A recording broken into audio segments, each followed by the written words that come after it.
तहरीक इंसाफ जे 43 क़ौमी assembly members जो इस्तीफ़ाऊं मंज़ूर। क़ौमी असेंबली जे स्पीकर राजा परवेज़ अशरफ 43 मेंबर्स जो इस्तीफ़ाऊं मंज़ूर कंदे डी नोटिफाई लाइ मांगो इलेक्शन कमीशन खे उमाड़े छॾियो। फवाद चौधरी रद्द अमल में चयो आहे त इलेक्शन कमीशन खे लिखी ॾिनो आहे त इस्तीफ़ाऊं मंज़ूर न कयूं वञनि। क़ौमी असेंबली रबर स्टैम्प थी वई आहे। हुकूमत जो मक़सद राजा रियाज़ खे बचाइणु आहे।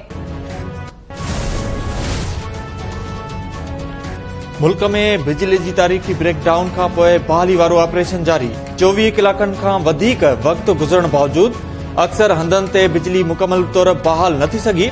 मुख़्तलिफ़ शहरनि में बिजली जुज़वी तौर बहाल।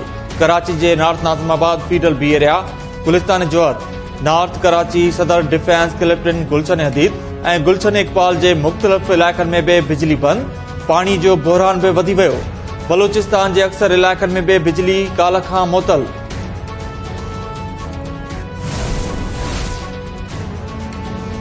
तवानाई वारे वफ़ाक़ी वज़ीर खुरम दस्तगीर पारां समूरे मुल्क में बिजली मुकमल तौर ते बहाल करण जी दावा।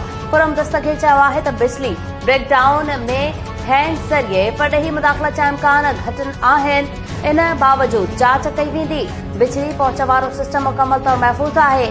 कोयले जे प्लांट्स खे हलाइण में 48 कलाकनि जो वक़्तु लॻंदो। एटमी प्लांट्स खे 2-3 ॾींहनि अंदरि हलायो वेंदो। 48 कलाकनि अंदरि महदूद पैमाने ते लोड शेडिंग थींदी रहंदी।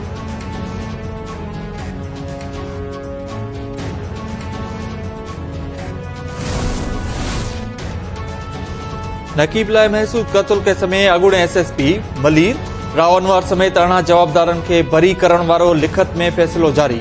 कराची जी दहशतगर्दी टोड़ अदालत 42 सुफ़नि ते ॿधल फ़ैसिलो जारी करे छॾियो। 7 जवाबदारनि जा दाइमी गिरफ़्तारी वारंट्स जारी। अदालती फ़ैसिले मूजिबि केस में शक शुबा आहिनि जंहिंजो फ़ाइदो जवाबदारनि खे वञे थो। असूल आहे त ग़लतीअ सां कंहिंखे सज़ा ॾियण बदिरां बरत वारो फ़ैसिलो बहितर आहे।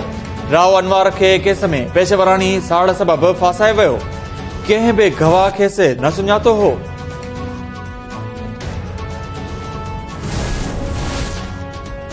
गौसपुर भरिसां मच्छी बुंडो वारे इलाइक़े मां इंडस हाईवे तां मसला ड्राइवर अगवा। क्लीनर ज़ख़्मी। धाड़ेलन सखर खां मर्दान बींदड़ मसला खे रोके ड्राइवर ज़फर गोलो खे अगवा कयो। फायरिंग में मसला क्लीनर बशीर बलकानी सख़्त ज़ख़्मी थी पियो। अस्पताल मुंतकिल।